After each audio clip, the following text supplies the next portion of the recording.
दीनबन्धो मंगलकर्ता हम दासों। जय श्री राम दोस्तों, मैं संतोष कुमार सिंह हल्द्वानी से।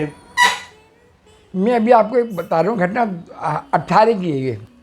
19 में से मैं दर्शन करने आया, 18 की घटना है। मेरा बहुत मन था कि मैं कैची धाम भंडारे में जाऊँ, मगर मैं नहीं आ पाया। मेरा बेटा कहने लगा डैडी अभी आप अकेले जाने की आपकी हिम्मत नहीं है, बहुत वो है, आप यहीं से हाथ जोड़ लीजिए। फिर मेरा मन कहा कि मैं महाराज जी मैं भंडारे यहीं बनाऊँगा आपका, जैसे कैची धाम में बनता है मैं भी वैसे ही बनाऊँगा ये भंडारा। सन 2018 की बात है। 18 की बातें हैं। 18 मैंने अपने घर में जैसे कैची धाम में होता है, वो सुंदरकांड का पाठ, वो हनुमान चालीसा का पाठ होता रहता है और भंडारे का खाना बनता रहता है। हाँ, वो तो जब से शुरू हो जाता है तब हाँ, से हनुमान जी का पाठ, हनुमान चालीसा का पाठ होता रहता है, कंटिन्यूस करता रहता है। मैंने भी उसी तरीके से जैसे मालपुए बनाए तब बराबर में हनुमान चालीसा पढ़ता रहा, मालपुए सेके, सब्जी बनाई, हनुमान चालीसा ये का पाठ सब करता आपने रहा। खुद बनाया? मैंने खुद में बनाया, मैं खुद बनाता हूँ। किसी की मदद किसी की? नहीं, अपनी ना पत्नी, मुझे किसी पे विश्वास नहीं शुद्धता के ऊपर। मुझे लगता है कोई उसमें कोई अशुद्ध का हाथ ना लग जाए, कोई गंदगी के ना हो जाए। बिल्कुल शुद्धता के साथ मैं बनाता हूँ, नहा धो के अपने पूजा पाठ करके पूरा शुद्ध होकर बनाते हैं। वो धोती मैंने महाराज जी को वहाँ पर है कि धोती पहन के बनाया जाता है प्रसाद। तो आपने धोती पहन मैंने धोती बनाया, धोती पहन के मैंने प्रसाद बनाया, धोती कुर्ता पहन के मैंने हाँ प्रसाद बनाया मैंने। मतलब ये श्रद्धा भाव भी अपने अंदर होना बहुत जरूरी है कि हम जिस कार्य को करने जा रहे हैं, कि हमें कैंची मंदिर का पूरा माहौल उस तरीके से हमने अपने घर में ही बना लिया हाँ। कि कंटिन्यू हनुमान चालीसा का पाठ करते हुए पूरा हनुमान चालीसा का पाठ, एक एक चीज आलू छील रहा हूँ तो अभी हनुमान चालीसा का पाठ कर रहा हूँ, लड्डू बना तो हनुमान चालीसा का पाठ कर, मैं पूरा लड्डू मैंने बनाए, चूरमा के लड्डू बनाए मैंने।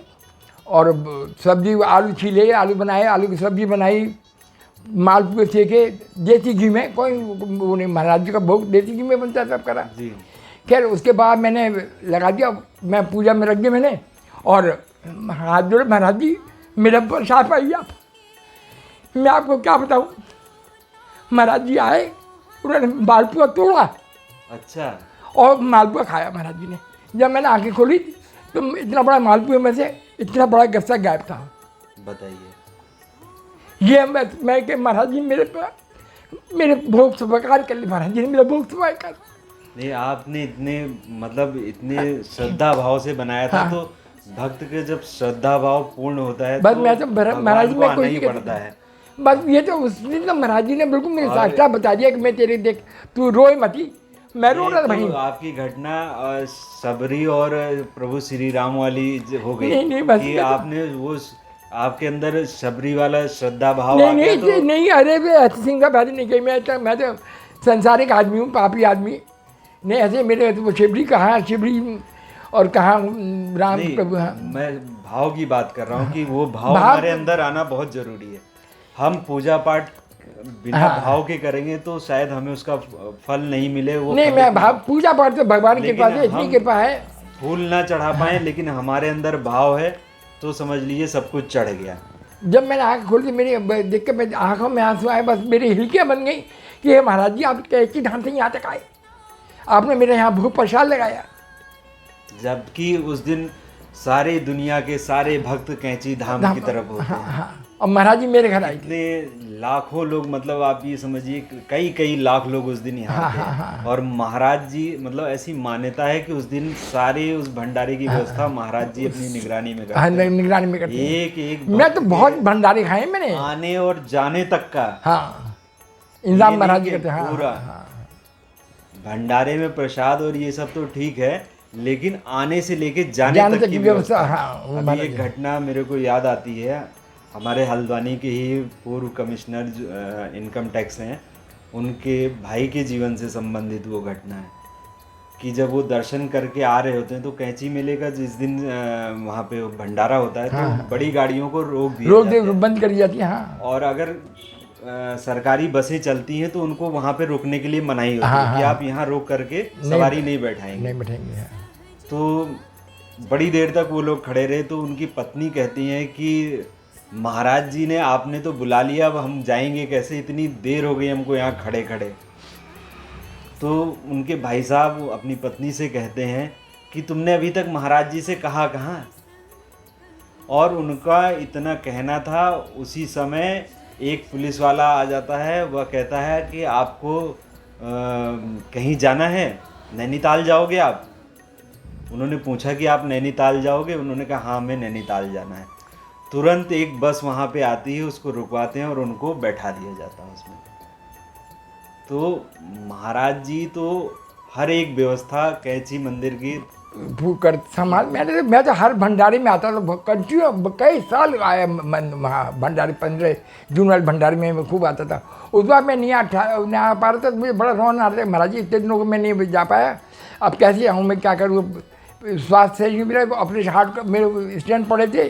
तो जब से बच्चों ने बहुत कहा नहीं डैडी आप अकेले मत जाइए। आज भी सुबह भी बच्चे का टेलीफोन है कि डैडी आप कहाँ पर, मैं टेंशन में, आपको खबर नहीं लग रही, नेट बंद होने के कारण मोबाइल से बात नहीं हो पा रही थी। अभी अब देखिए लौट के हम आ रहे थे, मैं और रुपेश भाई आ रहे थे, तो हमें सामान लेके हम कैसे जाए अब सोच रहे थे। आप वहाँ से चलने कैसे? को हाँ हुए, तो आप महाराज जी के दर्शन हेतु दर्शन कर, रुपेश भाई दर्शन कर। मैं बताऊं आपको उस घटना के बारे में। हाँ ये बताएंगे, आप बताएंगे रुपेश भाई। हमें महाराज जी ने 3 दिन कैंची में रोका। हाँ। और सुबह शाम की जो कंटिन्यू आरती है उसमें हम सब में हम सम्मिलित हुए। फिर हम गेस्ट हाउस आए, सुबह आरती में शामिल होने के बाद, पाठ करने के बाद में गेस्ट हाउस से हम हमारा ब्रेकफास्ट लेके, तो गेस्ट हाउस में जो ऑनर है उमेश जी तिवारी साहब, उन्होंने कहा कि यहीं कोई दिक्कत नहीं, आप स्टैंड पे मत जाओ, आप यहीं से बिठा दूंगा मैं आपको, गेस्ट हाउस के आगे से ही बस हर आधे घंटे में कोई न कोई बस आती है और हर बस हल्द्वानी जाती है। साहब ने भी कहा कि रुपये जी यहीं से बैठ जाते, पर मेरे मन में पता नहीं क्यों था कि मैं एक आखिरी प्रणाम आज का मैं महाराज जी को करके और उनसे आज्ञा लूं, और कि महाराज जी आज की इजाज़त दो और दोबारा जल्दी ही कैंची बुला लेना। तो मैं पैदल मेरा बैग लेके और मंदिर के गेट तक गया। हम दोनों वहीं से रेलिंग से मैंने महाराज को प्रणाम किया। वहाँ से एक रेलिंग का पोज है जहाँ से महाराज जी महाराज जी के सीधे दर्शन होते हैं, ठीक है, विग्रह के दर्शन होते हैं। मैंने वहाँ से अपना बैग मेरे रेलिंग के लगा के पैरों से पकड़ा और मैंने महाराज को प्रणाम किया और 2 मिनट मेरी आराधना करी, और उसके बाद मैंने आज्ञा ली, महाराज मुझे आज्ञा दीजिए, मैं वापसी कर रहा हूँ और जल्दी ही कैंची दोबारा मुझे बुलाना, इतना सा कहना हुआ। और मेरे मन में ये भाव आ रहा था कि अभी तुरंत बस निकली है, मैं आपकी आराधना कर रहा था, पीछे से बस निकल गई, ठीक है, अब पता नहीं आधे घंटे बाद बस में आएगी, 1 घंटे बाद में आएगी। फिर हमारे ये भी था कि आपसे मिलना था जी, ठीक है, तो उसमें ये था कि भाई अनजान शहर है, वो कहाँ है, क्या है, कैसे मिलेंगे, इस बात को भी लेकर बस कहाँ और क्या उतारेगी हमें। क्योंकि आपने सुबह भी मेरे को फोन किया था कि आज आप आओगे क्या कैंची मंदिर, जी। तो मैंने कहा आज तो नहीं आने का हो पाएगा क्योंकि मैंने अभी वैक्सीन लगवाई है और थोड़ा उससे बॉडी में पेन हो रहा है, तो आज के लिए मैं माफ़ी चाहता हूँ, मैं नहीं आ पाऊँगा।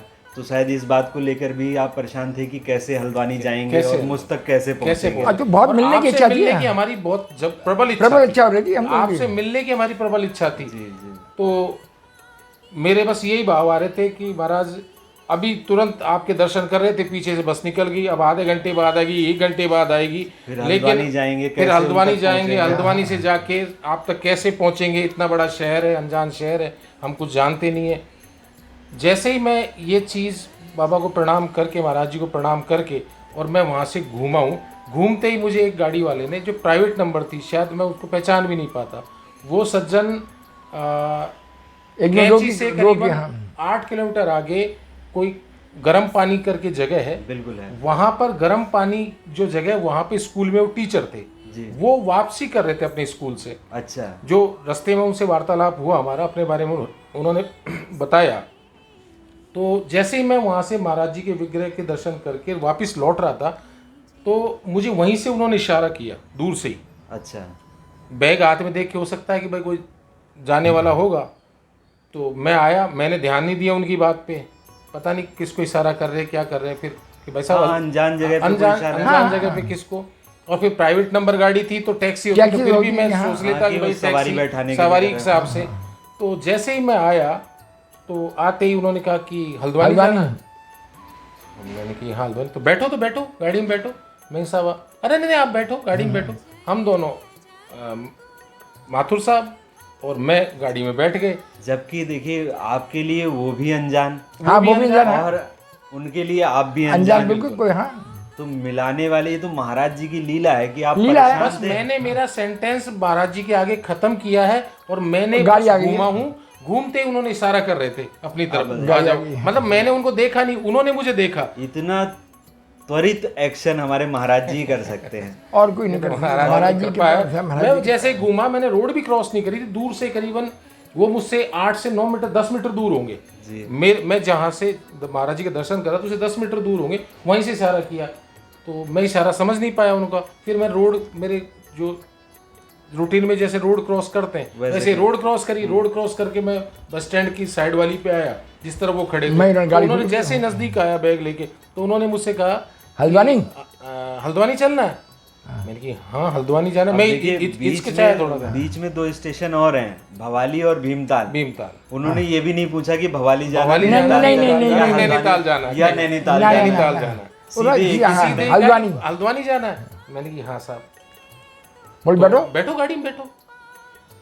मैं साहब कहते हाँ बैठो बैठो, हल्द्वानी जाना, मैं भी खाली जा रहा हूँ, बैठो। तो हम उनकी गाड़ी में बैठ गए। बैठते हुए हमने रास्ते में बातचीत शुरू हुई, कहाँ के रहने वाले हो, क्या रहने वाले हो, परिचय हुआ। तो उन्होंने कहा कि हल्द्वानी में कहाँ जाना है। मैं साहब हमको मालूम नहीं है, तो हमें आपका नाम लिया। मैं संतोष सिंह जी के यहाँ जाना है हमें। कहाँ रहते हैं? मैंने कहा ये एड्रेस ये भी नहीं मालूम मैं आपका। तो फिर मैंने आपसे फोन बात पे बात करवाई उनकी। आपने जो अपना एड्रेस समझाया तो यार वो तो हल्द्वानी से बहुत दूर है। मैं साहब दूर है तो आप तो हल्द्वानी तक पहुंचा दो, फिर हमको रिक्शा वगैरह उन्होंने करके। ये बात कही कि ये तो हल्द्वानी से बहुत दूर है। हाँ बाहर है, बोला आपको बड़ी परेशानी हो जाएगी, आपको परेशानी होगी जिससे ऑटो मैं ऑटो उतारूंगा जाना। वहाँ से। तो मैं साहब ठीक है, आप तो हल्द्वानी तक तो पहुंचाओ, फिर हमको रिक्शा वगैरह करके उनसे जैसे भी संपर्क कर लेंगे। कहते नहीं कोई बात नहीं, मैं आपको उनके जहाँ स्थान बता रहे वो मेरे बात करा दो, मैं वहीं पे आपको छोड़ के ड्रॉप कर दो। हाँ एक चलते हुए यात्री को तो चलिए कोई नहीं, लिफ्ट दे देते हैं लोग, लेकिन ये कहना कि डेस्टिनेशन पे, हाँ कि आपको मैं जहाँ आपने जाना है मैं वहीं छोड़ दरवाजे के, तक हाँ, छोड़ के दरवाजे तक छोड़ के आऊँगा। आप मेरी बात कराइए उनसे। फिर मैंने आपसे उनकी बात करवाई, आपने एड्रेस समझाया। फिर एड्रेस समझाने के बाद में वो आपने जो एड्रेस बताया तो उस एड्रेस पहुंचे। फिर दोबारा बात करके हम तकरीबन यहीं छोड़ के 25-30 मीटर 50 मीटर पहले रुक गए थे। चाहते तो वो वहीं से कटता तो वहीं से घूम जाते वो, लेकिन उन्होंने कहा नहीं मैं साहब आप नज़दीकी बता रहे हम चल जाएंगे। नहीं मैं आपको वहीं पे छोड़ के आऊँ। यहाँ तो छोड़। ये सब बाबा की कृपा है, महाराज जी की कृपा है, महाराज जी की कृपा है। और वो हमें आपके यहाँ तक घर तक छोड़ गए। वो भक्तों को अपने कभी परेशान देख नहीं सकते। ये तो आप सब साक्षात चमत्कार देखा है। कई भक्तों के अनुभव सुनते रहते हैं ना कि अगर कोई करुणा पुकार करता है, मैं तो कहता हूँ भक्तों से भी सुनाता हूँ, जब बताता हूँ कि आप सच्चे मन से करुणा भाव से उनको याद करेंगे तो वो तुरंत दौड़े चले जाते वक्त ये भी बोल के गए जो मुझे साहब पहले आ गए थे, माथुर साहब, मैं 5 मिनट उनके पास रुका था। तो जाते वक्त तो ये कह के गए कि रुपेश जी कि आप जब भी पधारे यहाँ मुझे आप एक दिन पहले बता दें, मैं आपको स्टेशन से पिक करूंगा। ना तो कभी आपने कहीं देखा होगा ना सुना होगा किसी के साथ कि आदमी आज तो लिफ्ट दे ही रहा है और आगे की यात्राओं के लिए भी जो है प्रॉमिस कर रहा है कि आप जब कभी आओगे, पूरे हक से कह रहा है कि आप जब कभी आओगे आप मुझे फोन करो। वो एक लाइन बताऊँ आपको, कहूँ ना, वो है प्रेम प्रीत के पाले पड़े कर प्रभु को नियम बदलते देखा, प्रभु को नियम बदलते देखा, अपना मान भले चल जाए भक्त का मान न टलते देखा, भक्त का मान न टलते देखा। वही महाराज जी भक्तों को कभी नहीं परेशान होने देते। अपने चाहे कितने बड़े कष्ट उठालेंगे, कब हम पुकारेंगे कहीं से दूर से हमारे पास आ जाएंगे, मगर हमें परेशान नहीं करेंगे महाराज जी। बस ये महाराज जी के महाराज जी कृपा बनी रहे सब भक्तों पे, यही चाहता हूँ मेरा, यही भाव से हम याद करें। और हम ये अभी हमारी जनरेशन आ रही है महाराज जी को जान रही है। जैसे मैं महाराज जी से अभी 2.5 साल से जुड़ा हूँ, अभी दिसंबर में मेरे को लगभग 3 साल हो जाएंगे। तो हम जैसे भक्तों के लिए आप प्रेरणा स्रोत का कार्य करते हैं नहीं सब भाई, और अपने आप में अपना तो आगे चल ही रहे हैं और लोगों को भी लेके चल रहे हैं। बस मैं ये चाहता सब महाराज जी जुड़े हैं। जिन्हें क्या करा, एक बात बताऊँ आपको, जब वो पैदा हुआ था उसके पाँव टेढ़े थे ऐसे। अच्छा। हाँ बिल्कुल टेढ़े थे। डॉक्टर ने कहा इसका ऑपरेशन करना पड़ेगा। जब न्यूलीबॉर्न बेबी था, हम था मतलब क्या हड्डी उसकी पूरी टेढ़ी थी या पोलियो? नहीं, पोलियो नहीं, कुछ नहीं था उसको। जने कोई डॉक्टरी भाषा में कुछ और कहते हैं, मुझे ध्यान नहीं आ रहा है उसको। तो उसके ऐसे चिपटे हुए थे बाल दोनों पाँव। तो डॉक्टर ने उसके दोनों पाँव ही चिपके हुए? हाँ, ऐसे, हाँ ऐसे थे। अजीब सा, हमने देखा भी नहीं, मुझे बहुत बुरा लगा था। मैंने भगवान बोल, पहला पोता है मेरा, और ऐसा महाराज जी क्या हुआ। महाराज जी को याद किया मैंने। डॉक्टर ने उसको पैदा होते ही उसके प्लास्टर चला दिया टाँगों में, पैदा होते ही 15 दिन के लिए। 15 दिन बाद खैर डॉक्टर ने उसको खोला तो उसको बड़ा फायदा हो रहा है। हमने महाराज जी से प्रार्थना करी। हम तो, हमारे पास सबसे बड़े डॉक्टर महाराज जी, सबसे बड़े डॉक्टर मेरे महाराज जी। जो भी बीमारी हो मैं तो एक भक्त का अनुभव सुनने में आ रहा था कि उनके मतलब बेटे का कान पूरा खराब था और सारे डॉक्टरों ने जवाब दे दिया था। तो वो भक्त अपने बेटे से इशारों में बताते हैं कि महाराज जी को कान दिखाओ अपना, और वो बेटा कई दिनों तक महाराज जी की फोटो के सामने जाता है और अपना कान उनको दिखाते रहता है, और अचानक उस बच्चे के कान सही हो जाते हैं। क्या बात है, क्या बात है, जय हो प्रभु। और ऐसी लीलाएं तो बस वही सबसे बड़े डॉक्टर हैं। तो उसके बाद फिर क्या मतलब हम आज तक तो हमने फोटो के सामने ये सुना था कि प्रार्थना करते हैं और प्रार्थना एक्सेप्ट हो जाती है, लीलाएं करते हैं महाराज जी, लेकिन वो बच्चा अपना कान महाराज जी को बार बार दिखाता है कई दिन तक, और अचानक उसका कान ठीक हो जाता है। कैची धाम आई, वो दोनों उसके पाँव खड़े करके महाराज जी के सामने खड़ा कर दिया मेरे बेटे ने कि महाराज जी हमें नहीं मालूम, इसके पाँव सही करिए। कह रहे अब कह रहे अब बताइए, तो इतना सब महीने 2 महीने का बच्चा कहाँ खड़ा हो सकता है। हमने खड़ा कर दिया जबरदस्ती उसको, ऐसे उसकी टांग से कर महाराज जी के विग्रह के सामने, बिल्कुल महाराज कैसी धाम महाराज जी सामने कि महाराज जी हमें नहीं मालूम, पाँव आपको सही करने। अब महाराज जी हम तो महाराज जी लड़ते भी रहते, झगड़ते भी रहते हैं, चाहे जो हमारे कहते रहे महाराज जी आपको करना है, जबरदस्ती करना पड़ा, आप करते नहीं, हम आप करना आपको। हम उन्हें अपना माँ बाप समझेंगे तभी तो उनसे कह सकते हैं कि नहीं मैं परेशानी में हूँ, आपको ये परेशानी दूर करनी पड़ेगी। हाँ, मैं यही करता हूँ। अरे मेरे पास आप, मैं एक कितने किस्से सुनाऊँ। तो खैर महाराज जी की कृपा से साहब आज मेरा पोता दौड़ता है। तो ऐसे सब प्रभु महाराज जी लीला, तो कहाँ हम कहाँ से बखान करें, हम कितना बखान करें, हम बखान नहीं कर सकते। हर क्षण क्षण तो उनका हम अनुभव करते हैं, ऐसा करते सब महाराज जी की लीला सब। अच्छा, अंत में आप कुछ हम दर्शकों से या भक्तों से कुछ कहना चाहेंगे उनके मार्गदर्शन के लिए कि वो कैसे भक्ति करें महाराज जी की? देखिए, भक्ति के लिए तो आपको प्रेम श्रद्धा होनी चाहिए। भाव के भूखे हैं भगवान। हम भगवान को क्या खिला सकते हैं? कुछ नहीं खिला सकते। जगत को जो खिलाता है उसे खाना खिलाऊं क्या, जगत को जो पिलाता है उसे क्या क्या पिलाऊं मैं। तो हम तो प्रेम से श्रद्धा के पुष्प कछु चरण धरे समार, कृपा सिंधु गुरुदेव प्रभु कर लीजिए स्वीकार। बस मैं तो ये विश्वास करता हूँ। मैं खुद अपने हाथ से भोग बनाता हूँ। मंगल को मैं बूंदी बनाता हूँ घर में, खुद अपने हाथ से। अच्छा, अपने हाथ से बूंदी बनाता हूँ, तब भोग प्रसाद लगा। तो मुझे बाजार की बूंदी का विश्वास नहीं, सब डालता फालता गंदी गंदी बूंदी बना देते साले, मुझे बदबू आ रही साले बूंदी में ना। हाँ, मैं अपने हाथ की बूंदी बनाता हूँ, अपने हाथ से भगवान का प्रसाद लगाता हूँ, शुद्ध देशी अपने हाथ से। हाँ, ये अपने आप में बड़ी बात है। हाँ, कि आज भी आप नहीं, मैं अपने हाथ से बनाता हूँ। आपकी बातों से ये हमको सीख मिलती है कि जो भी काम करें एक फॉर्मेलिटी के रूप में ना करें। ना, वो मुझे बहुत गंदी लगता है। ये भाई प्रसाद ले आए, अब उसमें शुद्धता है नहीं है, ना। चढ़ा दिया, खाना पूर्ति कर, भले मत चढ़ाओ, नहीं चढ़ाओ। हाँ, ये ठीक है। महीने में चढ़ाओ, 2 महीने में चढ़ाओ, साल में चढ़ाओ, लेकिन जिस दिन चढ़ाओ उस दिन पूरे श्रद्धा भाव के साथ और शुद्धता के साथ। मैं संडे के दिन, अभी जो संडे गया है, इस संडे को, सैटरडे को मैं आया, कैची रहा सैटरडे को। संडे के दिन मेरे मन में आया कि यार मुझे कांकड़ी घाट भी चल के आना। सब सारे दर्शन कर लिए कंप्लीट। उसके बाद में मुझे जो वहाँ के मुख्य पूजा करने वाले पुजारी हैं, उन्होंने कहा, अरे जो उनका एक दूसरा जो सेवक रहता है वहाँ बाबा का, उनसे कहा, अरे बगीचे में जा और अमरूद तोड़ के ला भाई साहब के लिए, और इनको अमरूद दे बाबा के। और मैंने कहा, साहब अमरूद तो ऐसी कोई वो नहीं, पता नहीं आज मैं चाह रहा हूँ कि आप अमरूद लेके जाओ यहाँ से। तो मैं दर्शन करके नदी की तरफ आया, वापसी में गया तो आधा घंटे भर का समय निकल गया। मैंने सोचा कि भाई भूल गए होंगे ऐसा कोई। फिर मैं 15 मिनट फिर मंदिर परिसर में रहा, तब तक भी ऐसा कोई वो उन्होंने संकेत नहीं दिया।